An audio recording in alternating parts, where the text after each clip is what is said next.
En termes de productivité pour ceux qui créent des cours, vous avez mesuré un peu l'impact que ça a?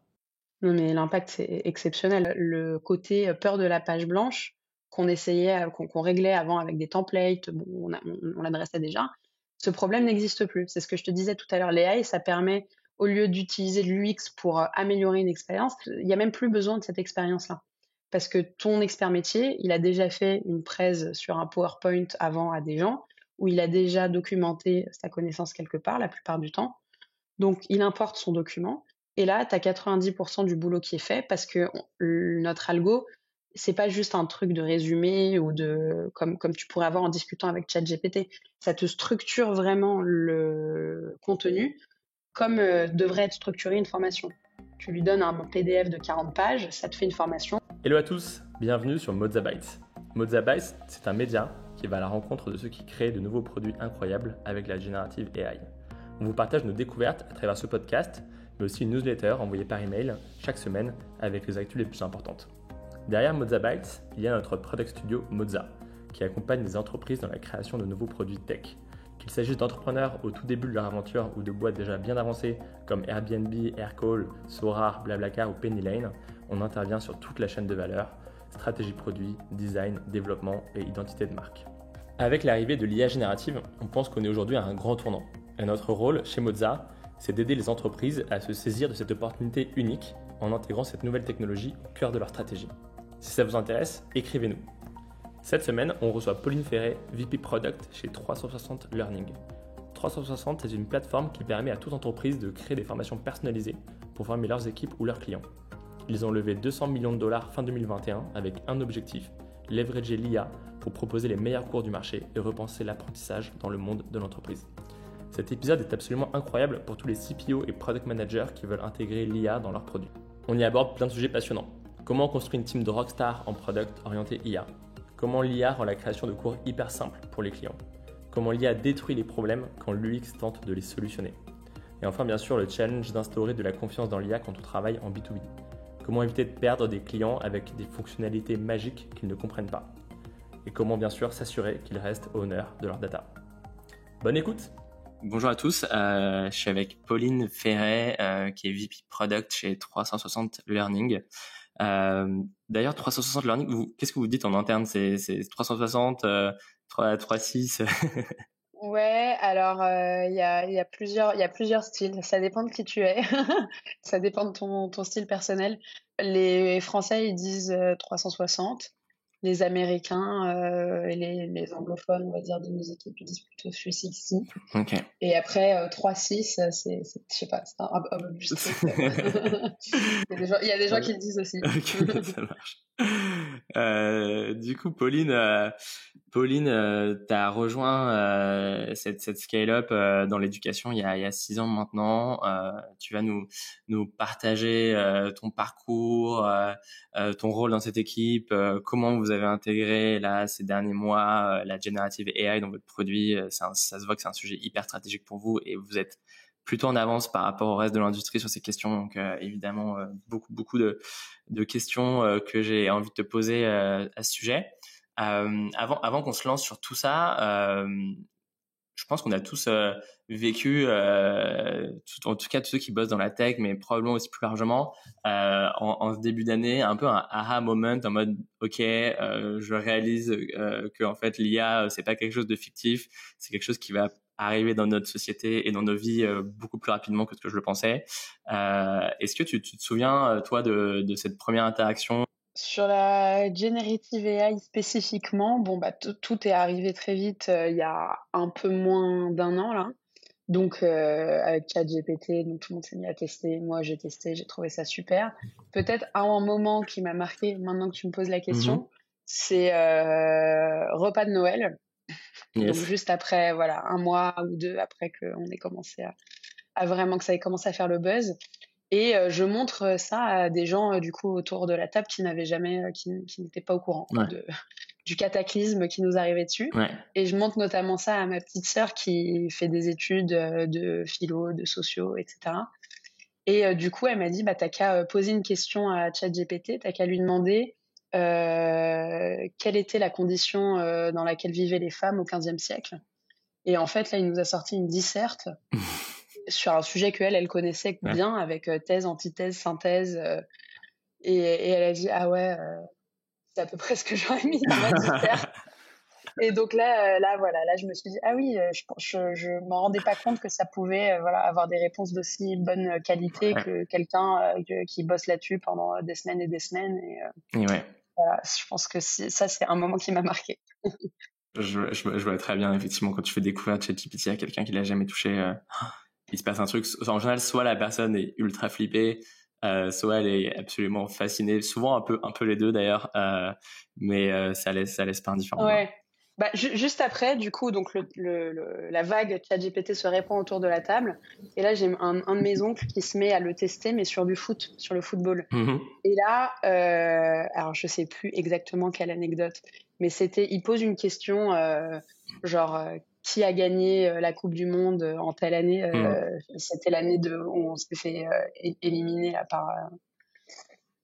par l'Italie. Ouais. Et la réponse, c'était la France, avec 3-0 Ah et, ouais, et 2 buts de Zidane. Et là, tu dis, ah oui, bon, ok, donc en fait, c'est pas toujours, enfin, faut faire attention quand même. c'est clair. Donc, on a eu à la fois Ouais. une première réponse hyper Ouais. pertinente sur un sujet hyper pointu Ouais. et touchy, Ouais. où tu peux avoir des points de vue différents, ils avaient bien réussi à répondre. Puis alors là, la Coupe du Monde, Ouais. le truc où il y a de la data, où tout le Ouais. monde est au courant quand même en France de Ouais. la bonne réponse à cette question, Ouais. c'est complètement planté. Ouais. Ouais, il y avait plein d'exemples de gars qui envoyaient combien font 2 plus 2 et j'ai petit répond à côté de la plaque. C'est ça qui est assez perturbant et qui permet aussi de prendre du recul sur la manière dont cet outil a été construit et de ses limites, quoi. Ouais. Merci pour ce partage en tout cas. Est-ce que du coup, juste pour que tu aies une petite idée du programme de cette interview, on va parler de ton parcours personnel, de évidemment 360, la vision derrière cette boîte, l'évolution, comment fonctionne votre produit aujourd'hui, quel rôle tu as chez 360 en tant que directrice produit. Et bien sûr le cœur de l'interview sur la manière dont vous avez intégré la generative AI dans vos différentes fonctionnalités et les défis auxquels vous avez dû faire face et bien sûr les conseils que tu aurais à apporter à des boîtes qui justement se posent ces mêmes questions. Est-ce que ça te convient comme programme? Super. Ouais, c'est cool. Ok, top. Bah alors du coup, je te propose de commencer par ton parcours perso. Je te laisse, du coup, je te laisse te présenter. Donc moi, j'ai une formation ingé, tech, computer science, et j'ai découvert le monde de la tech pendant mes études, à un moment où je suis passée par San Francisco. Voilà, j'ai découvert le monde des startups, le monde de la tech, les entrepreneurs, et du coup, j'ai trouvé que c'était super cool. À l'époque, c'était ça mon rationnel, quoi, mon raisonnement. Super cool. J'ai absolument envie d'appartenir à ce monde-là, mais je sais pas trop par quel angle le prendre. Du coup, je suis allée interviewer tous les Français de San Francisco qui bossaient dans la tech. Et puis, c'est comme ça que j'ai découvert le product management. J'ai rencontré plusieurs personnes en product et ce qu'ils faisaient, ça avait l'air vraiment sympa. Et donc, c'est à ce moment-là que j'ai décidé que c'était ça que je ferais de ma carrière. Parce que c'était dans le monde de la tech et c'était un métier qui correspondait bien à ce que je voulais. J'ai pas commencé tout de suite par ça, j'ai fait un petit peu de conseil, plutôt marketing et stratégie, avant. Et en fait, quand même assez rapidement, j'ai rejoint enfin la tech et le produit chez 360, et donc ça fait 6 ans que j'y suis. Je suis rentrée en tant que product manager à une époque où bon, je mêle toujours mon histoire pro en produit et l'histoire de 360 parce que c'est un peu aller de pair, quoi. Quand je suis arrivée, on était une cinquantaine de personnes, on n'avait pas encore, on était après la série A. L'équipe produit, c'était 3 personnes. Enfin voilà, il y avait pas de structure. Je suis arrivée dans cette équipe de 3 en tant que product manager. Et puis petit à petit, au fur et à mesure des années qui passaient, j'ai gagné de l'expérience. L'entreprise, elle a enchaîné plusieurs levées de fonds, et donc j'ai évolué au sein de la boîte, et j'ai évolué avec notre produit. Donc moi, j'ai pris le rôle de groupe product manager, puis le rôle de VP product que j'ai actuellement. Et le produit, bah lui, voilà, c'était un tout petit produit, un cœur unique. Maintenant, on a une suite de produits et puis on a levé On est levé jusqu'à la série C, Yes. plus de 200 millions de dollars. Ouais, c'est ça, 200 millions de dollars fin 2021. Ouais. Aujourd'hui, les équipes produits de 360, ça ressemble à quoi? Donc, en tout, produit et design, c'est à peu près 25 personnes. Donc 15 à peu près côté produit et 10 côté design. Et on a une structure où, donc moi je dirige l'équipe. Je travaille avec 3 group product managers et chacune de ces group product managers, elle coach plusieurs product managers qui eux-mêmes bossent en squad. Donc ça, c'est la structure côté produit. Côté design, bah, c'est un peu plus petit, mais voilà, les designers sont dans les squads et bossent avec les product managers et les développeurs. Ok, super. Et du coup, 360, est-ce que tu peux nous parler de la boîte, la vision, les founders Oui, donc la boîte, elle existe. Donc, ce que je disais, quand je suis arrivée, ils avaient déjà levé une série A, c'était quand même une cinquantaine de personnes. Donc, ça fait quelques années que la boîte existait. Je pense un peu moins de 10 ans maintenant, à peu près 10 ans. Elle a été fondée par 3 personnes. Le CEO, Nick Hernandez, c'est vraiment celui avec lequel j'ai le plus travaillé, qui s'occupe de la vision et de la stratégie produit. Et son positionnement, ça a été, on veut faire une plateforme de formation en B2B, donc qu'on vend à des entreprises. Le marché français, c'est un bon marché pour commencer parce que la formation, c'est complètement obligatoire. En plus, enfin, les entreprises doivent voilà, être capables de justifier du nombre d'heures de formation qu'elles font pour leurs employés. Donc, un produit comme celui-là, ça apporte tout de suite de la valeur sur le marché français.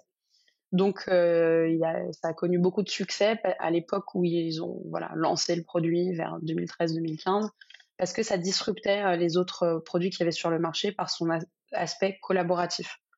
Avant, il y a 10 ans, c'était vraiment les plateformes de formation, je pense que tout le monde en a connu, des trucs horribles où tu cliques et puis tu te retrouves face à une vidéo d'une carotte qui danse et qui t'apprend à faire de la finance. Bon, j'exagère, mais en gros, c'est quand même ce que j'ai vécu dans mes études, donc je la mentionne, la carotte. Donc ça, c'est vraiment old school, pas très engageant, un peu infantilisant. Et ils sont arrivés pour disrupter le marché en créant un outil pour créer le contenu de façon très simple. Donc n'importe qui, les gens qui ont de l'expertise pouvaient se mettre à créer du contenu. Et puis côté ceux qui apprennent, bah pour ne pas être tout seul devant son écran, ils ont rajouté du collaboratif en s'inspirant un peu des codes des réseaux sociaux. Donc ça c'est vraiment et c'est toujours une valeur et une proposition de valeur très centrale dans notre produit et quelque chose qui nous rend encore différent du reste du marché, même si le marché a évolué dans cette direction depuis.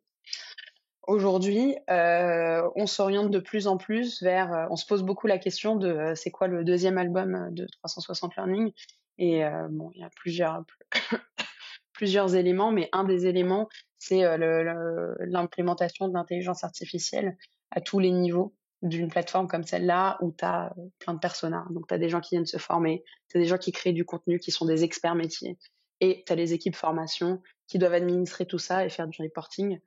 Et là, il y a beaucoup d'opportunités. Évidemment. Ok, je vois bien. C'est du coup une plateforme qui s'adresse finalement à tout type de boîte qui a besoin de former ses employés en continu et qui du coup leur permet aussi de Oui, contribuer à la fois à la création des cours et à leur évolution, c'est ça? exactement. Donc nous, on vend notre produit à des entreprises de toute taille.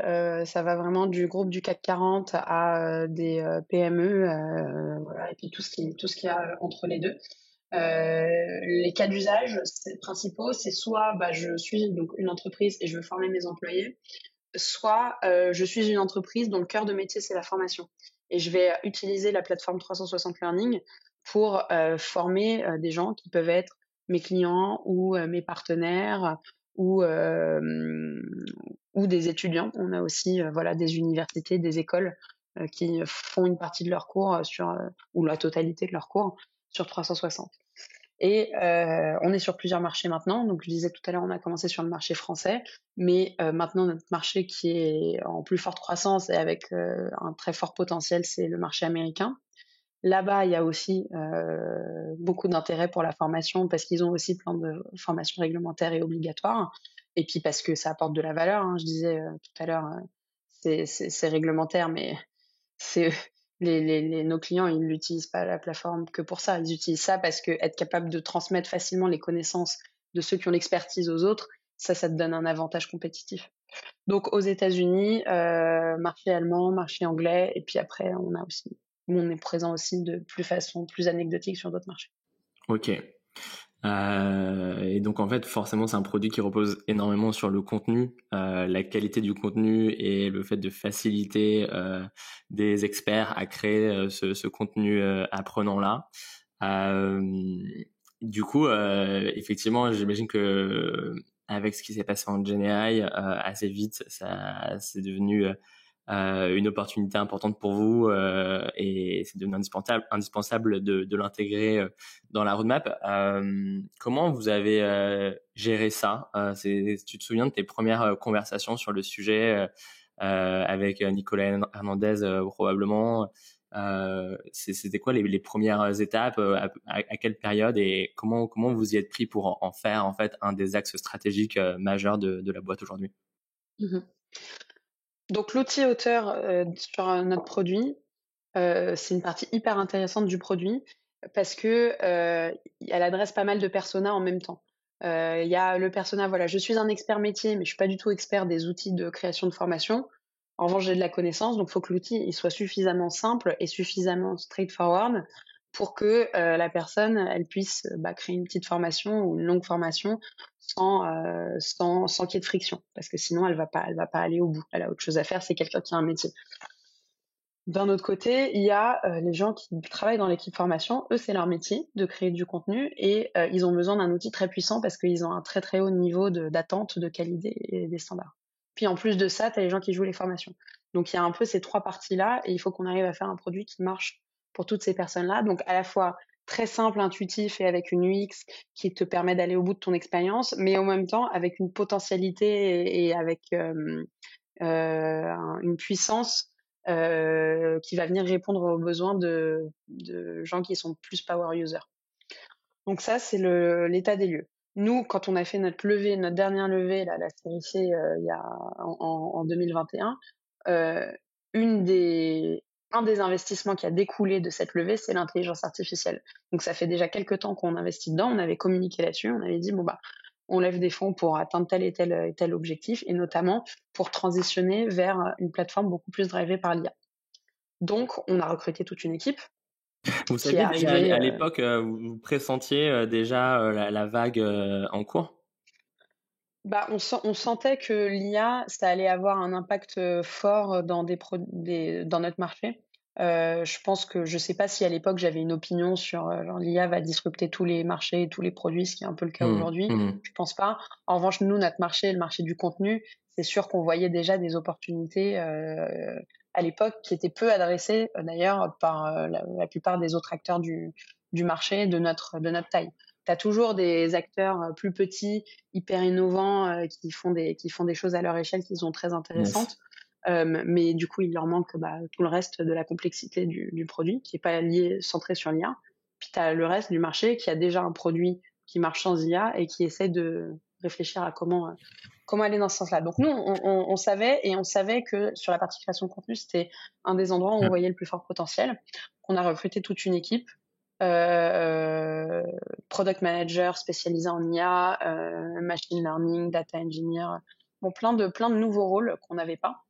Okay. Et l'objectif de cette équipe en 2022, c'était passer de 0 à 1, vraiment. C'était avoir un premier, pas proof of concept, mais une preuve qu'en fait, on peut développer un use case IA dans un produit comme le nôtre et que ça aura du succès. Okay. Donc, ils ont passé beaucoup de temps à bosser sur la création automatique sur deux sujets, les recommandations de contenu. Donc ça, c'est vraiment le truc qui était hyper trending à l'époque. Ce qu'essayaient de faire la plupart des produits en IA, c'était ça, des recommandations, des algos de reco. Donc on a fait ça et on a fait les premiers outils d'aide à la création avec des questions générées Ok. automatiquement basées sur le contenu créé. Ah ok, donc il y avait déjà un peu de Gen AI au début Bah 2020. on appelait pas ça Ouais, GenAI, je sais plus comment on appelait ça. On appelait ça NLP et machine yes, learning quoi. yes. Et donc on avait sorti une première version de ce produit-là, ça marchait bien. Quand ça? Bah, en 2022, avant Avant le boom. OpenAI, Ok, voilà. ok, Donc on avait déjà sorti, mais je pense dans une seule langue et yes, voilà un peu restreinte, ça yes. marchait super bien. Et attends, Et là, il y a GenAI qui arrivait. ok, ok. Juste pour revenir un petit peu sur cette étape-là, c'est intéressant parce que du coup, assez tôt, vous avez quand même investi dans la construction d'une équipe AI qui mêle différentes compétences. Même tu parles d'être product manager spécialisé AI, très curieux de savoir ce que tu entends par là. Tu peux juste revenir un petit peu sur cette équipe, comment elle était conçue, quel profil en faisait partie. Alors, au tout début, on s'était dit bah, qu'il nous fallait. On avait des idées, voilà. On se disait oui, on a envie de faire un peu d'efforts sur la partie création de contenu et aussi sur la partie recommandation. Donc, il nous faut du machine learning. On a recruté un premier profil machine learning, puis un deuxième. Et en même temps, moi, je voulais, c'était à l'époque où on recrutait dans toute l'équipe produit. C'est une époque où on a doublé la taille de l'équipe produit. On recrutait plein de product managers. Moi, je voulais quelqu'un qui avait déjà de l'expérience avec l'intelligence artificielle parce que en faisant un peu de recherche et en discutant avec des gens qui l'intégraient déjà dans leurs produits parce que c'était cœur à la proposition de valeur, tu fais pas du produit AI exactement comme tu fais un produit SaaS où tu fais du développement.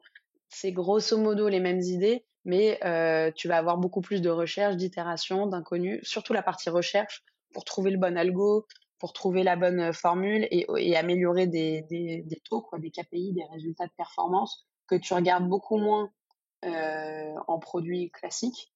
Et donc les cycles sont pas les mêmes. Les cycles sont pas les mêmes. Donc tout ça, ça m'a poussé à me dire, ce serait quand même bien d'avoir quelqu'un dans l'équipe qui a déjà connu ces cycles-là, qui sait faire ça, qui connaît les technos actuels et qui est capable aussi plus facilement d'imaginer un produit basé sur de l'IA. C'est plus difficile si tu n'en as jamais utilisé d'imaginer qu'en fait tel problème tu peux l'approcher de telle façon parce que ce sera géré avec de l'intelligence artificielle. Ça, tu considères que c'est encore d'actu aujourd'hui? Je pense oui. Je pense que le fait d'être capable d'innover avec AI by design in mind, tout le marché produit est en train d'aller dans cette direction, mais ceux qui sont habitués à le faire, ils vont avoir des idées et des intuitions que les autres n'auront pas parce qu'ils ont un peu plus d'expérience quand même. Ok. T'as un petit exemple là-dessus pour que tous les product managers, CPO qui nous écoutent aient bien en tête ce que tu veux dire. Alors, bon, j'ai deux exemples. Les deux exemples sont des exemples actuels dans mon équipe. Donc moi, un de mes enjeux, c'est aussi de faire circuler la connaissance sur l'AI et sur comment on innove avec de l'AI qui existe dans une partie de l'équipe, la faire circuler dans toute l'équipe. Et on est encore en train de travailler là-dessus. Dans l'équipe récemment, j'ai eu un premier challenge qui était on veut aider nos clients à brander de plus en plus leur plateforme. Quand tu arrives sur la plateforme, vraiment, tu te sens à la maison. Voilà, t'imagines une boîte du CAC 40 qui a une identité de marque, des couleurs et tout. Comment est-ce que on l'intègre le plus possible dans la plateforme? Donc, tu peux personnaliser les couleurs des boutons, des menus, etc. Et on se rend compte qu'il y a des clients qui font des personnalisations moches. Genre, ils choisissent un bouton noir avec une police gris foncé par-dessus parce que c'est leur couleur, mais en fait, du coup, c'est pas du tout bien. Donc là, l'équipe, elle a commencé à réfléchir, à mettre des minimums de contraste, à mettre des templates. Voilà, ils m'ont dit, on n'a qu'à mettre des premiers templates et tout. Et ils n'ont pas pensé à se dire, est-ce qu'on pourrait pas faire quelque chose avec de l'IA pour que automatiquement, s'ils se disent, bon, c'est telle rose, ma couleur, parce que de mon branding, d'en déduire les autres couleurs avec de l'IA ou Yes, de prendre le logo, tu bien vois, sûr. Ouais. parce que le logo, tu vas le mettre sur la plateforme de toute Mhm. façon, prendre le Mhm. logo et proposer un template. Mhm. Ils n'ont pas eu cette idée-là, c'est l'équipe IA qui l'a eu. Deuxième exemple, on travaille sur une fonctionnalité qui te permet d'importer des certificats de formation dans la plateforme. Tout l'intérêt de cette fonctionnalité, c'est d'être capable de faire du reporting après. Donc, il faut que quand tu apportes le certificat, tu saches à quel autre certificat qui sont déjà sur la plateforme le lier. La solution qui a été proposée sur laquelle on est en train d'itérer, c'est bon, bah, tu as quelqu'un qui va faire le matching, un humain qui va dire ah ouais, je vois que ce certificat-là, c'est le truc de sécurité, de visage de telle machine. Et donc, ça y est, c'est bon, les stats, elles sont toutes propres. C'est un peu dommage d'avoir besoin d'un humain pour faire ça. Et bah, moi, j'aimerais bien que notre équipe d'AI, elle explore la possibilité de faire du matching automatique, quitte à avoir juste une vérif par un humain si le client le veut, mais que tout soit déjà présélectionné et que 95% du temps, ce soit la bonne réponse. Bon, bah ça, si tu n'es pas habitué à raisonner avec de l'IA, tu vas partir directement sur des solutions UX plutôt que sur des solutions automatisées qui détruisent le problème au lieu d'aider à faciliter sa résolution. Bien sûr. Ok, deux exemples très clairs effectivement qui sont de l'ordre aussi du réflexe et de l'expérience dans l'utilisation de ces outils, quoi. Ouais. Et vous avez intégré dans votre disons votre toolkit de boîte des obligations d'utiliser des outils comme ChatGPT. Comment est-ce que tu as réussi à infuser aussi cette culture de l'IA et cette curiosité par rapport à tout ce qui s'y passe en ce moment? Mmh.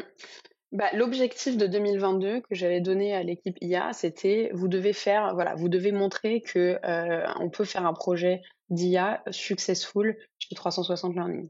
Ils ont réussi et je leur avais dit d'ailleurs aussi à l'époque, l'étape d'après, c'est de scaler ça, tu vois. L'année 2022, tu Yes. passes de 0 à 1 entre guillemets, et puis 2023, tu passes de 1 à 10, tu scales.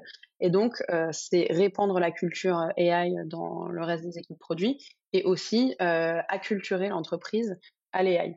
Donc on avait tout un plan, mais là pareil, ça a été un peu bouleversé par ChatGPT parce que ce qu'on imaginait faire en un certain laps de temps, en fait, on a dû le faire 10 fois plus vite. Mhm.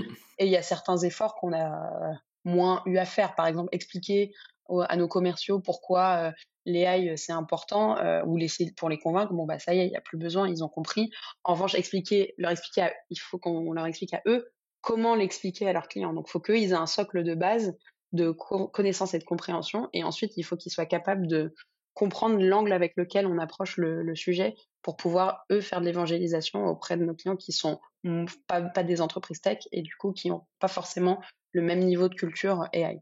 Et du coup, concrètement, tes équipes produits aujourd'hui, est-ce que vous avez quelques tips à partager sur justement cette diffusion de culture en interne?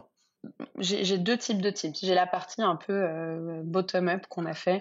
Donc nous, notre équipe AI, elle a créé du contenu de formation sur Yes. notre plateforme à nous en interne, qui a été diffusé et une partie de ce contenu, c'était du contenu obligatoire hein, pour toutes les équipes qui en avaient besoin. En plus, l'AI, c'est devenu central à notre stratégie. Donc voilà, tout le monde était aligné sur le fait qu'il fallait se upskiller en intelligence artificielle. Le marketing s'est mis à en parler, on l'a mis dans notre documentation. Ça, c'est important parce que en fait, la première, tu expliques la théorie surtout aux équipes qui sont client-facing, ils comprennent la théorie, ils parlent à leurs clients, et puis là, tout d'un coup, les clients, ils se mettent à poser tout un tas de questions, Bien dont sûr. des questions hyper précises et hyper techniques. Mhm. On a créé une FAQ dans Ok. notre propre knowledge base qui est à l'attention de nos clients, mais aussi de nos équipes si jamais leurs clients leur posent des questions à eux. On augmente aussi les contacts entre l'équipe AI et d'autres personnes. Et là, on est en train d'organiser en interne dans les équipes tech un hackathon centré sur l'intelligence Ok. artificielle pour créer plus d'idéation sur les endroits Yes. où on peut avoir de l'opportunité. Yes. Après moi, stratégiquement, top-down, maintenant que ça y est, on a réussi le passage de 0 à 1, j'ai envie de détacher des projets d'IA et de les assigner à d'autres équipes et de se dire, bah maintenant, on n'a plus une équipe AI, mais on en a une qui crée des nouveaux projets et puis les projets déjà lancés sont capables d'être Bien maintenus sûr. et améliorée par d'autres équipes. Bien Donc la sûr. génération de contenu, elle va plus être dans l'équipe AI au bout d'un moment, elle va aller dans l'équipe qui s'occupe de notre outil auteur. Ouais, bien sûr. Donc comme ça, en un an, tu peux quand même te dire, bah, je passe de juste une équipe qui s'y connaît à les trois quarts de mon équipe.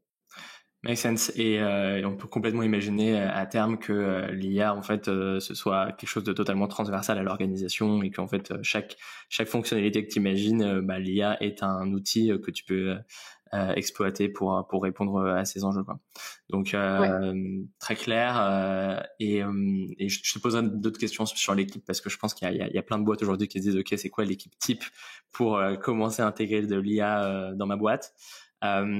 Juste avant, en termes de fonctionnalité, aujourd'hui, dans 360 Learning, c'est quoi les fonctionnalités principales que vous avez développées qui leverage la Gen AI?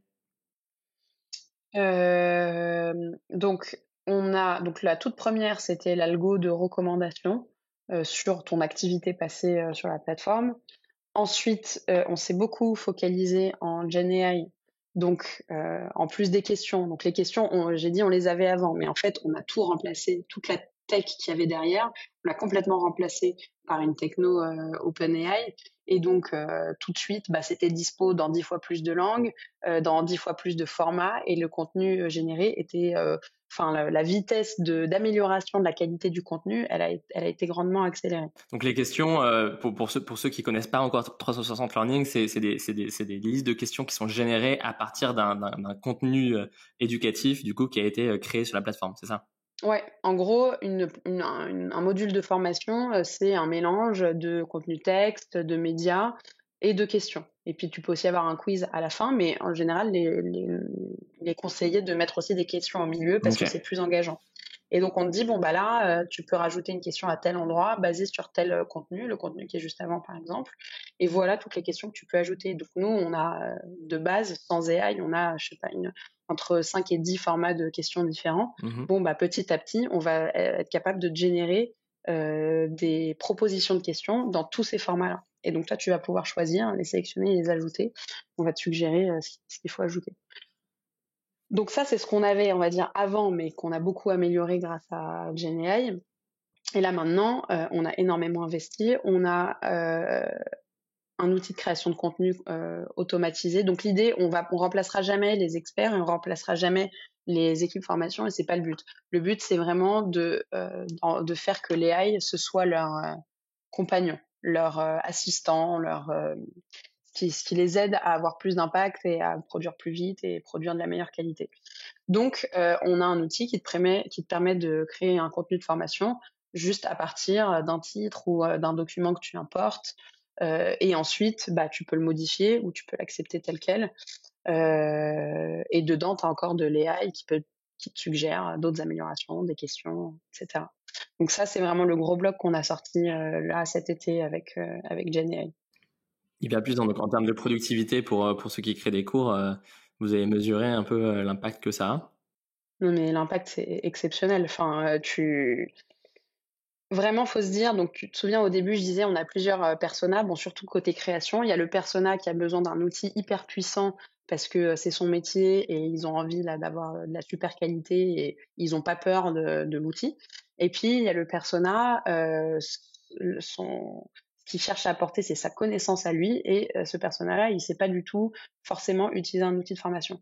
Là, le côté peur de la page blanche qu'on essayait, qu'on réglait avant avec des templates, bon, on l'adressait déjà. Ce problème n'existe plus. C'est ce que je te disais tout à l'heure. L'AI, ça permet, au lieu d'utiliser l'UX pour améliorer une expérience, ça permet il n'y a même plus besoin de cette expérience-là. Parce que ton expert métier, il a déjà fait une presse sur un PowerPoint avant à des gens, où il a déjà documenté sa connaissance quelque part, la plupart du temps. Donc, il importe son document. Et là, tu as 90% du boulot qui est fait parce que notre algo, c'est pas juste un truc de résumé ou comme tu pourrais avoir en discutant avec ChatGPT. Ça te structure vraiment le contenu comme devrait être structurée une formation. Tu lui donnes un PDF de 40 pages, ça te fait une formation, grand 1, les grandes je sais pas, enfin, voilà. Et ça te met des couleurs, ça te met du contenu en avant, ça te met des questions, ça te met des images. Et là, c'est quelque chose qu'un expert métier, lui, il aurait beaucoup de mal à faire. Par exemple, savoir quelles questions poser quand, comment bien espacer le contenu pour que ce soit digeste, c'est pas des choses qu'on devrait attendre d'eux. Donc ça règle le problème pour eux. Et inversement, le persona plus expert, lui, il va probablement vouloir plus retravailler, mais c'est un gain de temps considérable, puisque son métier, c'est de créer des formations. On passe ses journées à créer plein de formations. Donc, le démarrage est beaucoup plus rapide. Ouais, l'impact est monstrueux et j'imagine qu'en faisant les démos à des experts métiers, ça a dû être assez génial de voir leur réaction. Il y a beaucoup d'excitation. Il y a aussi beaucoup de questionnements et parfois de peur parce qu'on maîtrise pas. Donc là, ça a été vraiment un des plus gros challenges qu'on a eu finalement, outre le challenge technique de faire une fonctionnalité qui marche. En stratégie produit, ça a aussi été de qu'est-ce qu'on peut faire pour instaurer de la confiance dans l'IA alors que c'est nouveau, en tout cas sur notre segment de marché à nous, c'est hyper nouveau. Les créateurs de contenu ne sont pas habitués à travailler avec de l'intelligence artificielle. Et donc, il y avait plein de questions sur la sécurité des données, sur la pertinence du contenu, sur la compliance, sur toutes ces choses-là. Et on a adressé ces questions-là à la fois dans le produit et puis en dehors du produit avec de l'accompagnement. On a même créé une certification à l'adresse de nos clients ou en fait n'importe qui dans notre marché pour leur apprendre à utiliser de l'intelligence artificielle dans leur métier. Ça va sortir, je crois. On l'a créé, mais ça sort dans une semaine ou deux. Ok. C'est quoi les conseils que tu aurais à donner sur justement cette question-là la crainte par rapport à ce qui se passe? C'est quoi? Comment est-ce que vous avez modifié votre produit ou vos relations avec vos clients pour concrètement adresser ce sujet? C'était hyper central. On l'a senti tout de suite parce que voilà, moi au début il y avait que moi qui allait pitcher l'idée et j'avais systématiquement la première question ou dans les premières questions, c'était pas des questions de deal maker, c'est sur des sujets de deal maker, c'était des questions sur des sujets deal breaker. Hmm. Si ma data elle sort à l'extérieur, c'est mort, moi j'utiliserai pas votre AI. Du coup, qu'est-ce que vous me proposez pour ça? Donc en fait, on a vachement axé la façon dont on a conçu le produit sur le fait de s'assurer que la data elle reste chez le client, s'assurer qu'il a la maîtrise de ce qui est fait par l'IA et que c'est pas diffusé comme ça dans sa plateforme sans que il ait pu avoir l'opportunité de valider le contenu. Et après, c'est dans plein de petites choses du X où tu permets, en fait, c'est toujours la balance entre c'est super d'automatiser, mais il faut mettre la bonne balance parce que si tu automatises trop et que du coup l'utilisateur ne comprend pas ce qui s'est passé, il y a un fort risque de rejet de ce qui vient de se passer en fait. Et que du coup, même si ta solution, elle marche super bien, en fait, l'utilisateur, il va la rejeter parce qu'il comprend pas. Donc c'est ça qui est un peu tricky et qui est hyper intéressant en produit. Et d'ailleurs, pour adresser ce sujet-là, je crois que vous avez une approche un peu particulière dans le sens où vous avez cherché à expliquer aux utilisateurs le fonctionnement des prompts. C'est ça? Tu peux nous raconter quel était votre travail là-dessus? Donc une des grosses approches dans le côté maîtrise l'intelligence artificielle et c'est un outil à ton service et c'est pas quelque chose qui va venir complètement automatiser toute une partie du travail que tu fais. Euh, une de nos approches, ça a été de créer cette fonctionnalité de prompt qui est hyper cœur à notre vision d'AI. Et c'est pour ça d'ailleurs qu'on a créé la certification aussi et dans laquelle on apprend à nos clients à créer des bons prompts.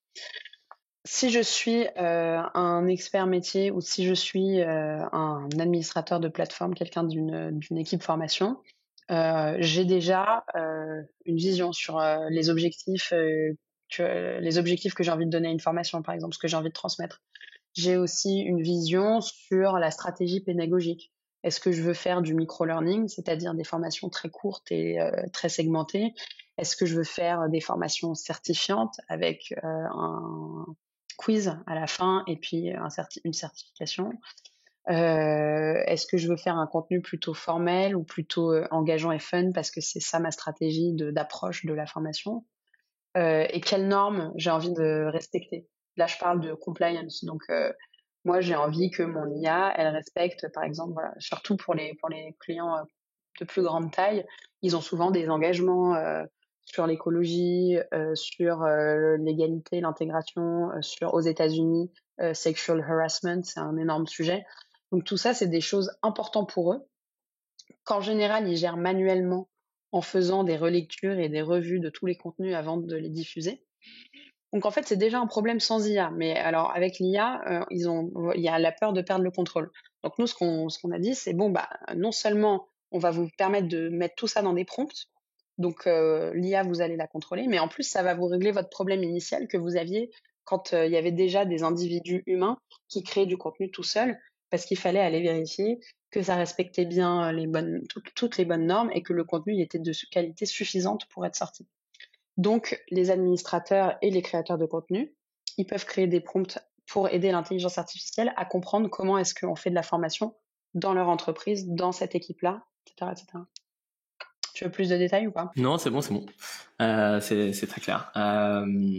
Et c'est assez cool comme démarche de responsabiliser aussi les utilisateurs de l'IA et d'avoir ce niveau de transparence, je pense, par rapport à ceux qui créent les cours en s'appuyant sur la Gen AI, parce que effectivement, ça démystifie en fait le fonctionnement de cet outil. C'est quoi votre vision pour la suite chez 360 côté de Gen AI? C'est quoi les projets qui sont dans les cartons et même au plus long terme, à 5-10 ans, comment vous vous projetez dans la boîte par rapport à tous ces enjeux? Je pense que en Gen AI, on en a encore pour un bout de temps. On a une roadmap de au moins 1 an et demi de travail, je pense, et encore 1 an et demi. Bon, après, ça dépend de combien de ressources on investit. Donc, on a une grosse roadmap. On a l'intention d'investir plus l'année prochaine. Donc, probablement que ça va se traduire par du recrutement d'ailleurs de plus de personnes ou juste une réallocation des ressources sur des sujets plus IA. Et c'est central dans notre stratégie. Nous, notre ambition, c'est de devenir le leader dans notre marché en intelligence artificielle. Je pense qu'on a une opportunité parce qu'on a commencé quand même à travailler là-dessus il y a longtemps, qu'on a une approche voilà, qui est quand même assez intéressante et que nos clients, voilà, ça prend chez nos clients. Bref, il y a tout un tas de signaux qui nous indiquent que ça prend bien dans notre marché et donc qu'on a une opportunité. Donc Gen AI, on va continuer à investir à fond sur la génération de contenu, mais là nous on a parlé juste de quand tu crées une petite formation, mais chez nous le contenu c'est plein d'autres choses que ça. Bon déjà là-dedans il y a plein de choses à faire. Il faut le faire dans toutes les langues, il faut faire tous les formats de contenu. Il faut aider apporter du conseil au moment où le contenu il est créé et puis après, parce qu'après tu as les retours des consommateurs quoi, qui te disent ah bah ce truc-là j'ai pas compris, ce truc-là j'ai adoré et tout, donc comment est-ce qu'on utilise ça pour toujours aider à améliorer le contenu. Donc ça c'est trop bien parce que c'est 100% aligné avec notre vision depuis toujours quoi, sauf que là l'intelligence artificielle vient apporter une nouvelle proposition de valeur et renforcer cette vision-là. Donc c'est hyper intéressant. Et en plus de ça, il y a la génération de catalogues. Tu vois, aujourd'hui, quand tu lances ta plateforme, si tu en avais une avant avec du contenu, bon, bah, tu transfères le contenu. Si tu n'avais pas du tout de contenu, bon, bah, c'est difficile, quoi. C'est-à-dire, il faut créer tout le contenu, ou il faut l'acheter, donc ça coûte de l'argent, ou il faut faire les deux. Là, il y a une opportunité de t'aider en quelques minutes ou quelques heures, au lieu de projets qui pouvaient prendre des semaines ou des mois, à lancer une plateforme de formation. Et ensuite, il y a toute l'assistance aux autres personas. Donc là, on parle beaucoup de la création de contenu, mais je pense qu'il y a aussi de la création de contenu qui pourrait être appliquée aux apprenants tout seuls, sans qu'il y ait besoin d'impliquer des administrateurs ou des experts. Un apprenant qui dit bah moi j'aimerais bien m'évaluer sur telle compétence, tu vois, pour après savoir directement quelle formation faire. Et dans ma plateforme, il n'y a pas d'évaluation, il n'y a pas ce truc-là sur ce sur quoi je veux m'évaluer. Bon, bah, on pourrait lui créer automatiquement une évaluation qui lui permet de se positionner et de savoir quel contenu utiliser pour progresser sur les compétences qui l'intéressent. Donc ça va marcher de pair beaucoup, l'intelligence artificielle, avec un autre axe stratégique qui est les compétences chez nous. Et notre marché de façon générale va parler de moins en moins de formation et de plus en plus de compétences. Et c'est un axe, voilà, au lieu de te dire j'ai besoin de faire telle formation, c'est j'ai besoin d'améliorer les compétences de telle personne ou telle équipe sur tel sujet. Donc là, il y a une bonne opportunité aussi Superbe. côté AI. Donc à 5 ans ou 10 ans, là, le mouvement qu'on entreprend de répandre l'IA un peu dans toutes les équipes tech, il faudra qu'il continue, quoi. Il faudra qu'il y ait plus, en fait, que ça soit un non-sujet. Et ce que je disais tout à l'heure, que tous les product managers, ils aient tout de suite les réflexes d'intelligence artificielle, que tous les designers aussi, et que toutes les équipes tech ils soient capables d'implémenter des produits qui sont AI by design. Excellent. Et c'est charmé de vous voir pave the way sur ce chemin. Je pense que ça va intéresser pas mal de monde qui a envie de mettre les mains dans le cambouis sur ces questions. Dernier topic de notre interview, c'est plus en se mettant dans les chaussures de dirigeants qui voient tout ce qui est en train de se passer aujourd'hui en Gen AI, qui ont pu jouer avec ChatGPT, qui sentent bien que quelque chose d'important est en train de se passer et qu'il faut pas louper le train. J'aimerais avoir quelques conseils de ta part sur ces questions pour eux. D'abord, quelles sont pour toi les premières étapes essentielles pour tu vois pour un ou une CPO qui se rend compte qu'il faut faire quelque chose avec les Gen AI, mais qui n'a aujourd'hui pas d'équipe AI en interne pour traiter ce sujet. Bon, recruter, je pense que c'est lancer les recrutements, mais c'est pas ça qui va résoudre le problème immédiat parce que ça va prendre longtemps. Je pense qu'il faut quand même, ça apporte quelque chose, quoi, d'avoir des personnes qui ont de l'expertise sur le sujet. Donc, quel Donc, recrutement? lancer un recrutement, c'est probablement quelque chose d'intéressant. De profil machine learning. Nous, on s'est beaucoup trompé. Hein. J'en ai pas du tout parlé, mais voilà, au début, on s'était dit on va recruter plein de gens en machine learning, puis la PM est arrivée et elle a dit pas du tout. En fait, les bons ratios, c'est ça, ça et ça. On a changé des recrutements qu'on avait planifiés de machine learning en data engineer, par exemple, ou data analyst, ou même dev, software engineer. L'équipe type pour commencer. Alors, l'équipe type, c'est un PM qui s'y connaît. Alors, je pense que voilà, à l'époque, c'était important d'avoir quelqu'un qui était spécialisé en IA. Je pense que de plus en plus, il y aura des PM qui auront des compétences multiples, dont un peu d'IA. Mais il faut vérifier, quoi, en recrutant la personne. Un profil machine learning et un profil data engineer. Ensuite, il faut que ce soit des gens, moi c'est comme ça que je leur ai pitché, c'est à l'époque, il fallait leur dire, vous arrivez, il y aura rien, quoi. Vous allez devoir tout faire tout seul, et même la personne qui fait du machine learning, elle va devoir dépasser, déborder de son scope, parce qu'ils devront tout construire. Donc il faut aussi des gens qui ont un mindset un peu entrepreneur, un peu bootstrap, quoi. Parce que il y a d'autres profils qui sont hyper forts dans ce qu'ils font, mais en revanche, c'est pas du tout les bonnes personnes pour construire le premier, tu vois, le premier POC. Ensuite, pour se lancer, il faut identifier les opportunités dans son produit actuel, la partie qui peut être disruptée parce qu'on va créer quelque chose avec de l'AI. Il faut que ce soit disruptif. Et ensuite, très rapidement, il faut adresser les questions de deal breaker, quoi, les questions sécurité et les questions d'inquiétude qui seront peut-être pas tout à fait les mêmes dans un autre produit pour un autre produit, mais enfin bon, data privacy, à mon avis, c'est la même chose chez tout le monde. Et il y a des régulations qui vont arriver en plus, hein, forcément, il y a de la régulation, on le sait d'ailleurs, qui va arriver cette année et l'année prochaine. Donc autant l'anticiper parce que ça peut être vraiment un frein à l'innovation et ça peut être un frein à la course vers qui sera le leader dans tel ou tel marché. Ça, c'est des choses que vous aviez anticipées de votre côté dans la manière de gérer les données. Typiquement, il y a un terrain un peu préparatoire qu'il faut avoir en tête avant d'intégrer ce genre de technologie-là. Nous, dans notre produit B2B, c'est impossible de faire sortir les données. Donc ouais, ça a été fondamental sur le type de techno tu vois, là, nous, on bosse avec Microsoft. Au lieu de ça, on aurait pu bosser avec Amazon ou avec Google. Sauf qu'en fait, c'est pas les mêmes conditions. Nous, avec Microsoft, on a un partenariat qui fait qu'on sait que la data de chaque client, elle reste qu'il y ait des algos d'AI ou pas qui tournent, la data, elle reste chez le client et on n'enrichit pas l'algo, on va dire, en dehors avec des informations parce que cette data, elle tourne sur leur connaissance en interne. Donc, c'est hyper précieux et c'est essentiel qu'on protège cette donnée-là. Donc, si pour les produits qui ont un use case un peu similaire, c'est un must-have. Donc, faut pas partir sur la mauvaise techno. Faut partir sur une techno qui va permettre de rassurer les clients. Sur des produits B2C, peut-être que c'est un peu différent parce qu'il n'y a pas pas la même appétence à la data privacy. Effectivement, vous aviez un socle favorable pour se déployer là-dedans de manière safe.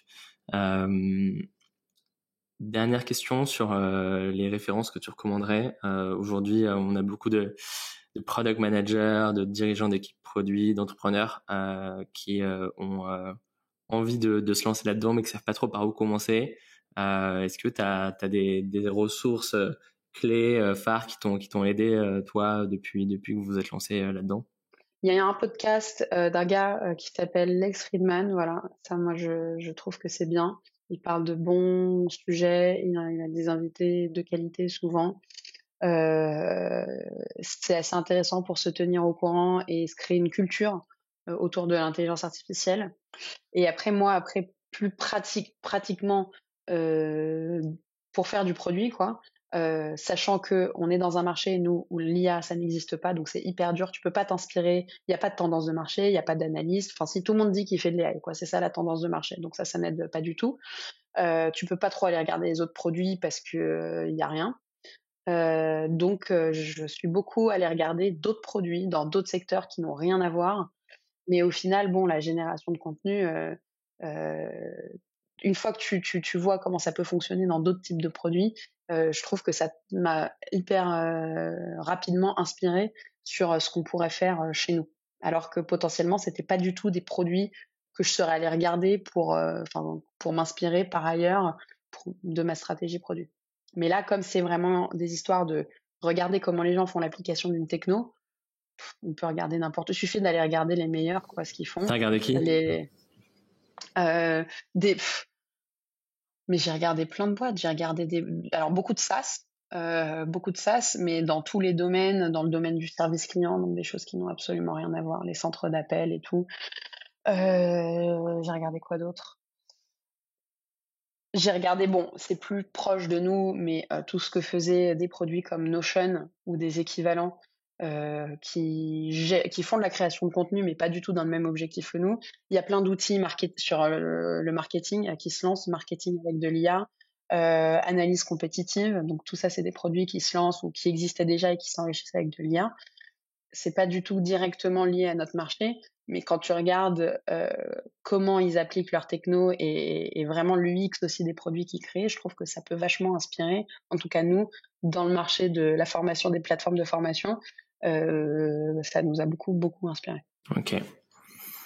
Superbe. Merci beaucoup. Effectivement, je pense qu'aller voir ce qui se fait ailleurs et surtout sur des technologies nouvelles comme ça touche à toutes les industries et du coup, à mon avis, effectivement, les années qui viennent vont être hyper enrichissantes en allant puiser, explorer de tous les côtés sur ces innovations. Merci beaucoup, Pauline, pour ton temps. Hyper cool de t'entendre là-dessus. Je sais pas si vous voulez rajouter quelque chose. Avec plaisir. Non. Moi, ça m'a fait plaisir qu'on parle ensemble. Nous, on va continuer à parler d'intelligence artificielle de toute façon côté 360 Learning parce que voilà, c'est devenu complètement central à notre stratégie. Donc, on va communiquer sur notre blog. On a nos ingénieurs qui écrivent aussi des articles plus tech. Marie Dorier, elle a écrit un super article justement qui explique notre switch de nos anciennes techno AI à nos nouvelles techno AI. Et je pense que ça peut être intéressant pour aller vraiment dans le fond d'un sujet technique et voir l'impact. Je pense qu'on va continuer à publier des choses. Donc, si ça intéresse quelqu'un, faut aller regarder sur LinkedIn ou sur notre site. Voilà, suivez Pauline Ferret et 360 Learning. Ça bouge, voilà, ça bouge exactement. fort. Merci beaucoup, Pauline. C'était un plaisir de te recevoir et je vous souhaite tout le meilleur pour continuer à avancer avec la GenAI chez 360 Learning. À bientôt. Yes. Merci à toi. Ciao. Ciao. Voilà, c'était Mozzabytes. Merci à tous pour votre écoute. Pour être tenu informé des prochains épisodes, mais aussi des dernières actus dans l'IA générative, les nouveaux outils, les meilleurs événements et les levées de fonds récentes, inscrivez-vous à notre newsletter Mozzabytes sur Substack. Et enfin, si vous réfléchissez à l'intégration de la Gen AI dans votre produit ou souhaitez lancer un nouveau produit avec cette technologie, écrivez-moi et je serai ravi de vous montrer comment notre studio Mozza peut vous aider sur ces nouvelles opportunités. À très vite!